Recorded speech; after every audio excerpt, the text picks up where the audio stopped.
பொதுவான பலன்கள் நம்ம ஜென்ரலாக கோச்சாரத்தை வச்சு சொல்கிறோம்.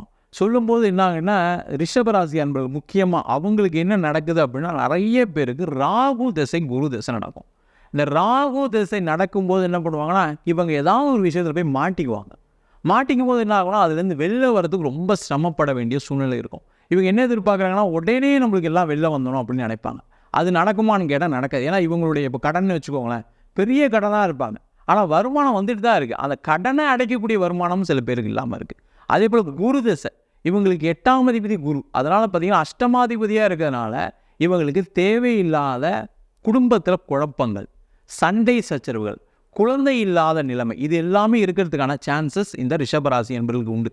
அதனால தான் பார்த்திங்கன்னா நிறைய நேரத்தில் சில விஷயங்கள் நடக்குது. உண்மையிலேயே இருக்கிற 12 ராசிகளே ரிஷபராசி அன்பர்களுக்கு தான் கிரகநிலைகள் எல்லாமே சூப்பராக இருக்குது. அப்படி இருந்தும் நடக்கலை அப்படின்னா அவங்களுக்கு காரணம் இந்த தசாபுத்திகள். அதே மாதிரி அவங்களுடைய கர்ம வினையின் காரணமாக சில பிரச்சனைகள் எப்பவுமே இருந்துகிட்டு இருக்கு.